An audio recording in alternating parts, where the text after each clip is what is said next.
Hello future officers, welcome back to Indian defence academy Dehradun. जैसा कि आपको पता है कि हमारे फरवरी मंथ के करंट अफेयर्स सीरीज चल रही है और इसमें हमने ऑलरेडी काफ़ी कुछ कवर कर लिया है। सो आज हमारी बारी आती है क्या कवर करने की, government schemes, environments and sports related current affairs for the month of February. So without wasting any time let's get started.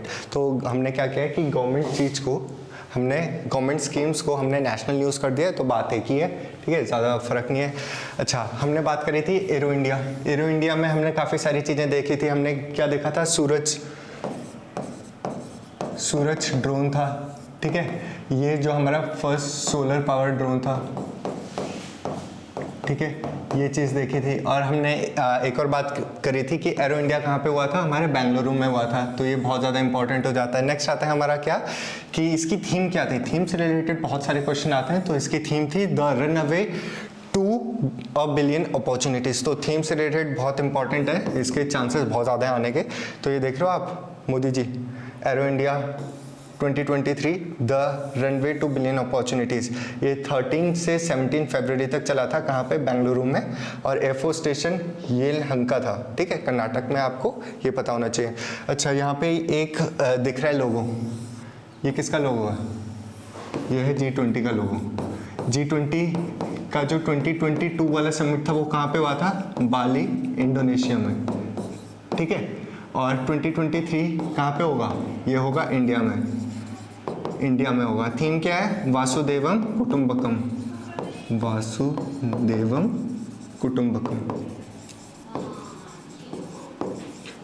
ठीक है। तो आपको इसकी थीम भी याद होनी चाहिए। वासुदेवम कुटुंबकम का मतलब है the whole earth is one family, ठीक है। तो ये चीज़ याद होनी चाहिए आपको। G20 में इंडिया आता है, बट G7 में जो है इंडिया नहीं आता, ठीक है। तो इस बार बेसिकली हम पे बहुत ज़्यादा प्रेशर आ रहा है, G20 क्योंकि हम ही होस्ट कर रहे हैं, तो हम पे प्रेशर आ रहा है कि हम जो है रशिया, आपको पता है क्या हो रहा है, रशिया यूक्रेन वॉर हो रही है, तो हम जो है रशिया के अच्छे मित्र हैं, दोस्त हैं, तो हम पे ये प्रेशर आ रहा है कि क्या, कि हम रशिया को बोलें कि जो यूक्रेन में वॉर चल रही है उसको एंड कर लें, यूक्रेन में और इन्वेजन ना करें। तो अभी देखो हम इसको कैसे हैंडल करते हैं। नेक्स्ट चलते हैं हम 200th birth anniversary of Maharshi Dayanand Saraswati. जो महर्षि दयानंद सरस्वती है, इनकी एनिवर्सरी मनाई गई थी, ठीक है। तो इन्होंने बेसिकली जो आर्य समाज था 1875 में इन्होंने फाउंड किया था। एक था हमारा ब्रह्मो समाज, ये हमने लास्ट वीडियो में डिस्कस किया था, ठीक है। किसने बनाया था ये, राजा राम मोहन रॉय ने,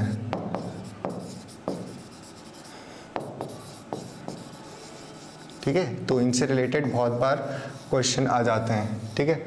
और यहाँ पे लिखा नहीं हुआ है, मैं लिख देता हूँ, ठीक है। तो जो बेसिकली हमारे आर्य समाज था, इनका हेडक्वार्टर कहाँ था, इनका था मुंबई में, मुंबई या बॉम्बे बोल दो, पहले तक बॉम्बे बोला जाता था, तो आपको अपनी बुक्स में बॉम्बे या नोट्स में बॉम्बे दिखेगा। और ब्रह्मो समाज का हेडक्वार्टर कहाँ था, ये था हमारा कोलकाता में, ठीक है। तो ये चीज़ आपको ध्यान होनी चाहिए। तो ये 12 फरवरी को क्या मनाए जाते हैं, इनकी बर्थ एनिवर्सरी मनाई जाती है दयानंद सरस्वती की, और इनका रियल नेम था मूल शंकर, ठीक है। इससे भी रिलेटेड क्वेश्चन आते हैं। नेक्स्ट यहाँ पे बॉम्बे लिखा हुआ आ रहा है, तो बॉम्बे मुंबई एक ही बात है, 1875, ठीक है। नेक्स्ट है हमारे, he was the first person in the modern India who gave the slogan of the swaraj as the India for Indians, ठीक है। इन्होंने इंडिया फॉर इंडियंस का स्लोगन दिया था, और इन्होंने सबसे पहली बार स्वराज की टर्म डिफाइन की थी, ठीक है। स्वराज सबसे पहली बार किसने बोला था, हमारे दयानंद सरस्वती ने। नेक्स्ट आता है, he brought about radical change in the education system. अच्छा, एंग्लो वैदिक स्कूल्स होते हैं, वो भी इन्हीं पे बनाए जाते हैं, जैसे हमारा DAV है, Dayanand Anglo Vedic school college, ठीक है। तो ऐसे ही हमारे आते हैं। He was given the title of Maharshi and he was the thought as one of the makers of, इनको मेकर्स ऑफ मॉडर्न इंडिया भी बोला जाता है, ठीक है। ये हमारी एक्स्ट्रा न्यूज़ थी, किससे, दयानंद सरस्वती से रिलेटेड। नेक्स्ट चलते हैं हम, नेक्स्ट, अच्छा इसको देख के मेरे को एक चीज़ याद आएगी, क्या, चीता हमने रिसेंटली कहाँ से लिए थे, हमने साउथ अफ्रीका से भी लिए हैं और नाम्बिया से भी लिए हैं, ठीक है। पर ये हमारे जो हैं वो, हाँ, साउथ अफ्रीका और नाम्बिया से ले रखे हैं। तो हमने 12 चीता जो है साउथ अफ्रीका से ले रखे हैं अभी, ठीक है। तो और ये कहाँ पे इंट्रोड्यूस किए जाएंगे, Kuno national park. Kuno national park, Kuno national park कहाँ पे है, कौन सी स्टेट में, मध्य प्रदेश में हमारी, ठीक है। तो ये आपको ध्यान होना चाहिए। नेक्स्ट आते हैं हमारे, India first air condition double decker electric bus was inducted in the Mumbai. तो बेसिकली ये कुछ नहीं कह रहा है कि पहली जो हमारी डबल डेकर बस है, डबल डेकर बस का मतलब क्या होता है, एक बस है जिसके ऊपर भी लोग बैठ सकते हैं, नीचे भी बैठ सकते हैं, ठीक है, ऐसे होती है डबल डेकर बस। ये पहली वातानुकूलित यानी हमारी एयर कंडीशन बस है जो हमारे मुंबई में शुरू हुई है। तो बेसिकली क्या होता है कि हम अब एग्ज़ाम के बहुत ज़्यादा नज़दीक पहुंच गए हैं, तो जो हमारे लेटेस्ट मंथ्स होते हैं उनके क्वेश्चंस बहुत ज़्यादा आने की संभावनाएं रहती हैं, तो हमें एक भी चीज़ ऐसे नहीं छोड़नी है जहाँ से हमारा क्वेश्चन बन सकता है। तो इसलिए यहाँ पे आप काफ़ी सारी न्यूज़ देखोगे जो वैसे इतनी रिलेवेंट नहीं होती हैं, क्योंकि बट हमारा एग्ज़ाम पास में है तो हमें सारी चीज़ें अच्छे से करनी पड़ेंगी। नेक्स्ट आते हैं हमारे नेशनल आदि महोत्सव। ये कहाँ पे मनाया गया था, मेजर ध्यानचंद स्टेडियम में मनाया गया था, ठीक है, नेशनल स्टेडियम में मनाया गया था न्यू दिल्ली में। इसमें ज़्यादा कुछ है नहीं। नेक्स्ट आते हैं यूनियन कैबिनेट साइनिंग एमओयू। अच्छा, तो डिसेबिलिटी सेक्टर्स यानी जितने भी हमारे दिव्यांग वगैरह होते हैं उनके लिए हमने एमओयू एक साइन किया, मेमोरेंडम ऑफ अंडरस्टैंडिंग बोलते हैं। एमओयू का ये मतलब रहता है कि अगर मैं अपने किसी दोस्त से कह रहा हूँ कि हम एक दिन वहाँ पे जाके मिलेंगे, तो हम कह रहे हैं कि हम किसी दिन एक जगह पे मिलेंगे, वहाँ पे हम कुछ करेंगे, ठीक है। तो एमओयू का भी यही मतलब होता है कि साउथ अफ्रीका और इंडिया अब क्या करेगी, साथ में मिलके कुछ दिव्यांग लोगों के लिए, कुछ डिसेबल्ड पर्सनस के लिए एक नई पॉलिसी बनाएगी या कुछ काम करेगी। अभी तक एमओयू साइन हो रखा है, ठीक है। तो ये इंडिया और रिपब्लिक ऑफ साउथ अफ्रीका, ठीक है, तो ये आपको पता होना चाहिए। नेक्स्ट आते हैं हम, अच्छा, एक हमारी एक स्टेट थी राजस्थान, ठीक है। राजस्थान ने क्या बोला था कि ब्लाइंडनेस कंट्रोल पॉलिसी, ठीक है, कि राजस्थान में क्या करेंगे, ब्लाइंडनेस कंट्रोल पॉलिसी ये रिसेंटली अडॉप्ट करने की बात कही गई थी। राजस्थान स्टेट गवर्नमेंट ने ये बोला था कि यानी जितने भी हम आई डोनेशन पे ज़्यादा काम करेंगे, ऐसे ऐसे चीज़ें, ठीक है। नेक्स्ट आते हैं हम, एक आधार मित्रा करके एक चैटबॉट, आधार मित्रा करके, आधार आपको पता है आधार कार्ड, तो बेसिकली उन्होंने क्या किया है कि एक आधार मित्रा करके चैटबॉट रिलीज किया। चैटबॉट का मतलब क्या होता है, जैसे आपने आजकल सुन रहे होंगे chat GPT,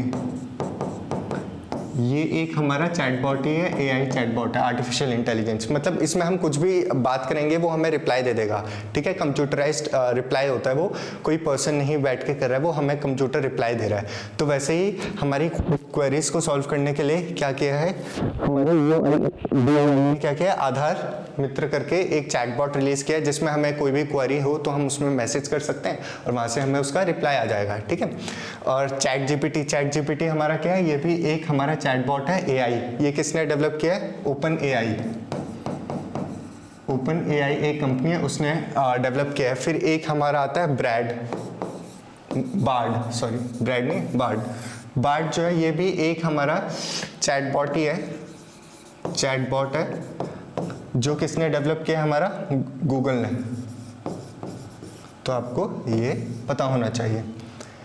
next Sardar Vallabh भाई पटेल, ठीक है, इनका एक बस्ट बोलते हैं ऐसी मूर्ति को जो हमारे चेस्ट से ऊपर रहती है, उसको बस्ट बोला जाता है, ठीक है। तो सरदार वल्लभ भाई पटेल का जो बस्ट है वो इंडिया हाउस फिजी में हमारे एक्सटर्नल अफेयर्स मिनिस्टर जो हैं हमारे जयशंकर जी, उन्होंने रिसेंटली इनॉग्रेट किया है फिजी में, ठीक है। तो आप ये देख सकते हैं रिसेंटली हमारा सरदार वल्लभ भाई पटेल का बस कहाँ पे इनॉग्रेट हुआ है, हमारा फिजी में, ठीक है। नेक्स्ट आते हैं हम, अच्छा, तो बेसिकली आजकल खालिस्तान जो है बहुत ही ज़्यादा न्यूज़ में है। खालिस्तान का मतलब क्या है, देखो बेसिकली अगर हम यहाँ पे पूरा इंडिया बनाएं,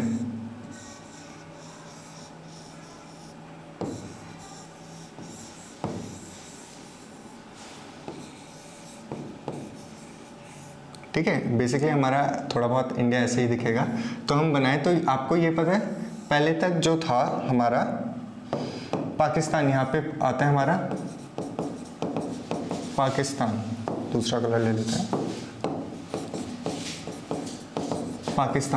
पाकिस्तान और इंडिया एक ही पार्ट था। और ये जो जगह देख रहे हो ना, इसको पंजाब बोला जाता था,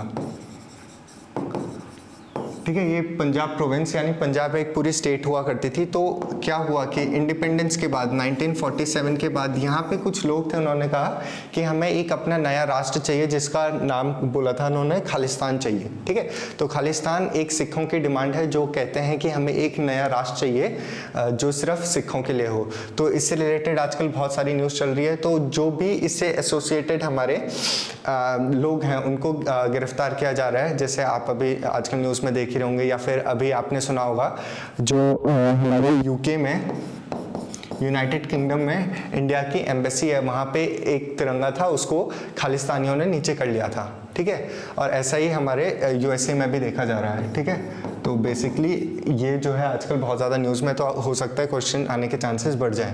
तो सेंटर ने क्या है कि बैन कर दिया गया है दो ग्रुप को, एक है हमारा जम्मू कश्मीर गजनवी फोर्स और दूसरा है खालिस्तानी टाइगर फोर्स।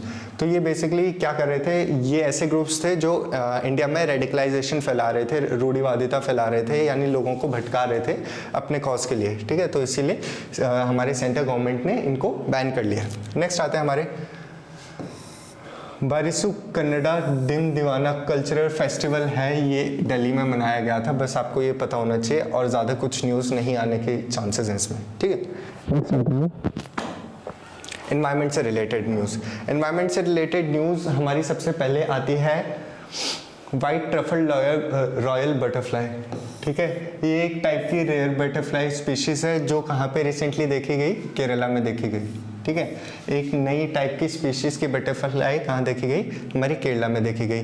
नेक्स्ट आते हैं ग्रेटर स्क्वाब। ये एक टाइप की स्पीशीज़ है डक की जो हमारे काफ़ी टाइम बाद लोकटक लेक में देखी गई। लोकटक लेक जो है वो मणिपुर में है, इससे हम रिलेटेड नेक्स्ट स्लाइड में डिस्कस करेंगे।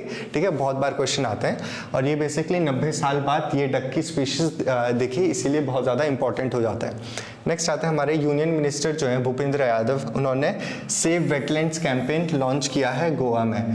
ठीक है, वेटलैंड्स क्या होते हैं, वेटलैंड्स एक ऐसी जगह, देखो वेट मतलब गीला, लैंड मतलब हमारी ज़मीन या ऐसी ज़मीन जो गीली है। हमारी जो पॉन्ड्स हो गए या फिर जो हमारी लेक्स होती हैं, तो इनको ना वेटलैंड का दर्जा दिया जाता है। ठीक है, और वेटलैंड से एक चीज़ आती है हमारी रामसर।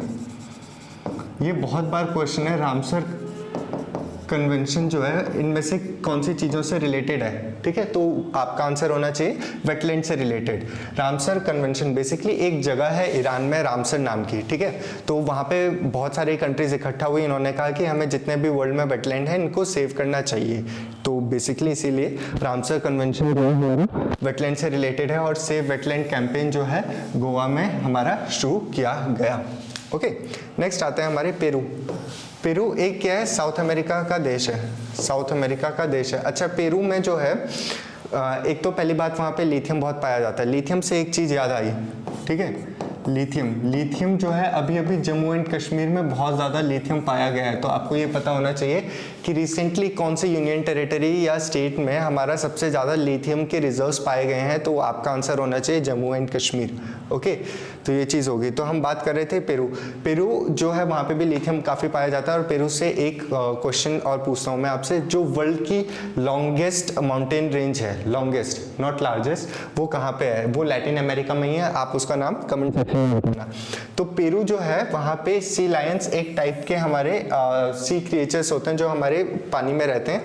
तो उनकी जो है रिसेंटली डेथ हुई due to H5N1 bird flu. ये एक टाइप का इन्फ्लुएंजा वायरस है। जैसे आपको कई बार आपने सुना होगा कि जो चिकन्स होती हैं, हमारी मुर्गे होते हैं, उनको फ्लू हो जाता है, फिर उसके बाद सारे मुर्गे मारने पड़ते हैं ताकि बाकियों में ना फैलें। तो वैसे ही क्या हुआ, सी क्रिएचर्स हैं जिसमें H5N1 बर्ड फ्लू फैल गया और इसकी वजह से 55,000 जो है उनकी डेथ हो गई। ओके, नेक्स्ट आते हैं लोकटक लेक पे। लोकटक लेक जो है वो कहाँ पे है? मणिपुर में है। बहुत ज़्यादा इंपॉर्टेंट है, बहुत बार क्वेश्चन आया है। ठीक है, मणिपुर में है। It is the largest fresh water lake in the north east. ठीक है,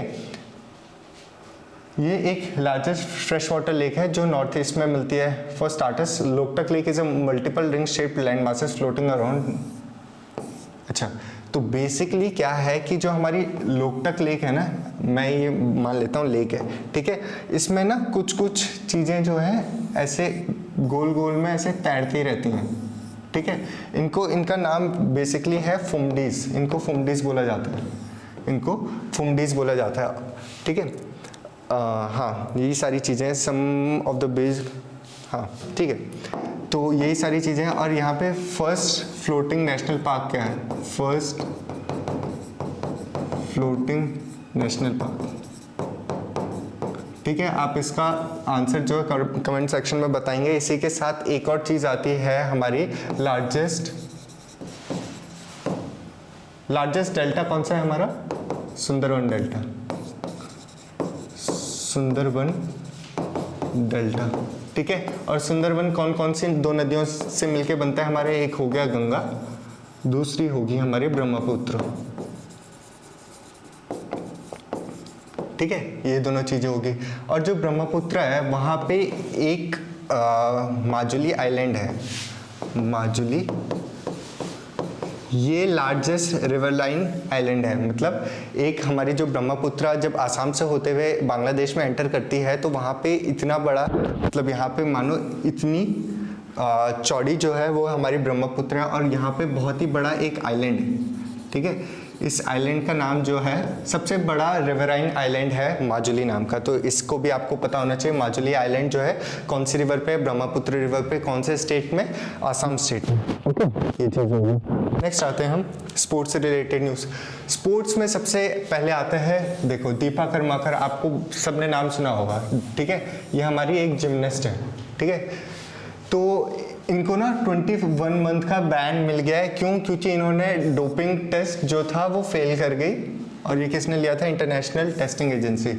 एक तो क्या होता है, दीपा कर्माकर जो है एक हमारी जिमनास्ट हैं और इन्होंने एक डोपिंग टेस्ट फेल कर दिया है। डोपिंग टेस्ट का मतलब क्या होता है?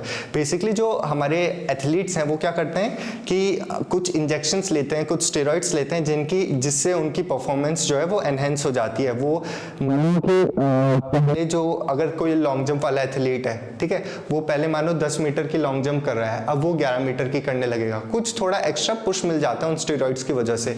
और ये बेसिकली बैन किए गए हैं हमारे जो टाडा वाडा है, वाडा और टाडा है, ठीक है। तो इनसे बैन किए गए हैं ऐसे सब्सटेंसेस, ठीक है। तो हम जब किस बॉडी में स्टेरॉइड्स डालते हैं जो हमारी परफॉर्मेंस को एनहेंस करते हैं, तो इसी को डोपिंग कहा जाता है। और ये वाली चीज़ें जो हैं हमारे दीपा कर्माकर फेल कर दी हैं। तो आपको ये पता होना चाहिए कि रिसेंटली 21 मंथ का बैन कौन से हमारे एथलीट को मिला है? दीपा कर्माकर। और वो कौन से स्पोर्ट्स से एसोसिएटेड है? Gymnastics, okay. नेक्स्ट आता है एरन फिंच। ये आप सबको पता होगा, ऑस्ट्रेलिया के क्रिकेटर हैं। इन्होंने जो T20s होते हैं उनमें से रिटायरमेंट ले लिया है।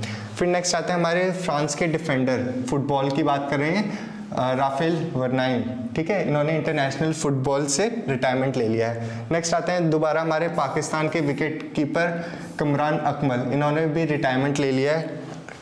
नेक्स्ट आते हैं हमारे स्मृति मंदाना। स्मृति मंदाना जो है most expensive women premiere league की प्लेयर है। तो बेसिकली हमने बात करी थी जब हमने बात करी थी किसकी? आईपीएल की।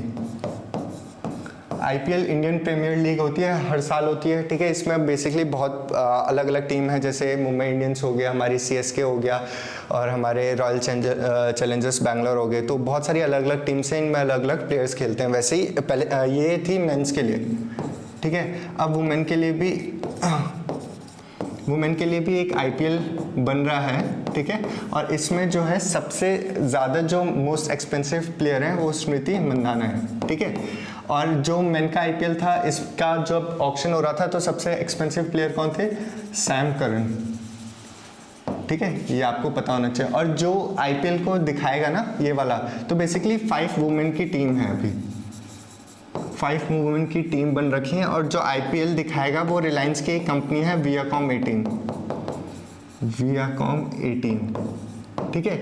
ये हमें बेसिकली जो भी हमारे ओटीटी प्लेटफॉर्म्स होंगे या फिर हमारे टीवीज होंगे उनमें ये दिखाएगा, ठीक है। नेक्स्ट आते हैं हमारे जेन एरिक। इन्होंने, आपको पता है हैदराबाद में फार्मूला 1 रेस चल रही थी, पहली बार जो फार्मूला 1 रेस है जिसमें बेसिकली हमारी कार वार की रेस होती है, ठीक है, वो हैदराबाद में पहली बार हो रही थी। तो इसमें कौन जीते हैं? जेन एरिक, ठीक है। तो ये आपको पता होना चाहिए। नेक्स्ट आते हैं हम US men national team along with the Mexico and Canada will automatically, अच्छा तो फीफा वर्ल्ड कप देखो, फीफा जो है 2022 का कहाँ हुआ? कतर में हुआ। आपको पता है फीफा जो है हर 4 साल के डिफरेंस में होता है, तो अब कब होगा? 2026 में होगा, ठीक है। ये कहाँ होगा? नॉर्थ अमेरिका, याद रखना नॉर्थ अमेरिका में होगा। नॉर्थ अमेरिका में क्यों बोल रहा हूँ? नॉर्थ अमेरिका में बेसिकली हमारी 3 कंट्रीज आती हैं, एक हो गया हमारी USA, दूसरी हो गया हमारा कनाडा, तीसरा हो गया हमारा मैक्सिको,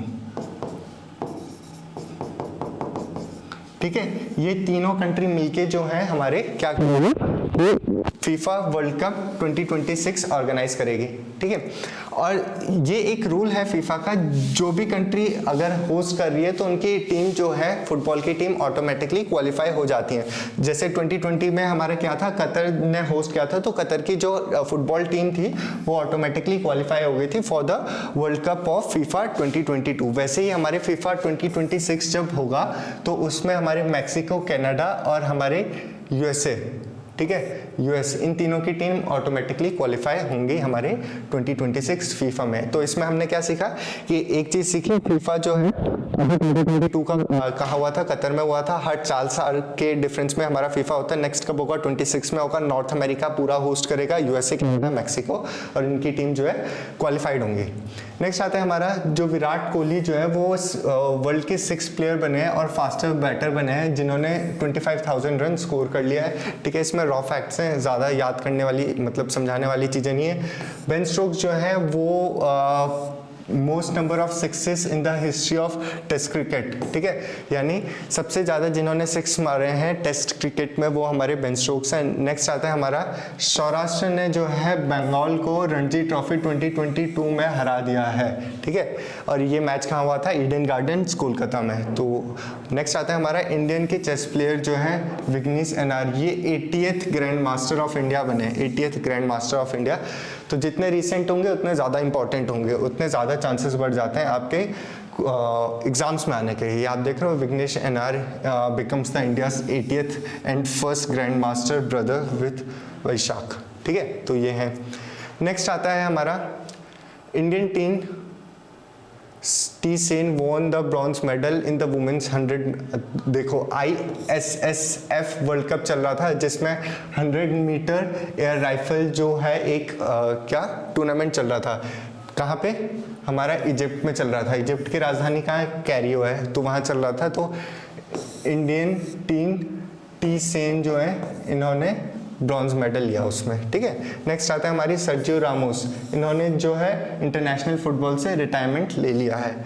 फिर हमने थोड़ी देर पहले ही बात करी थी, मेसी जो है इन्होंने first best FIFA men player prize for the 2022 जीता है। तो बेसिकली कहीं पे भी अगर ज़्यादा क्वेश्चन आए ना कि ये किसने जीता है, तो वो हमारे मोस्ट ऑफ द आंसर क्या होना चाहिए? मेसी होना चाहिए, क्योंकि मेसी ने हमारा गोल्डन बूट भी जीता, गोल्डन बॉल जीता है, गोल्डन बूट हमारे एम्बापे ने जीता है।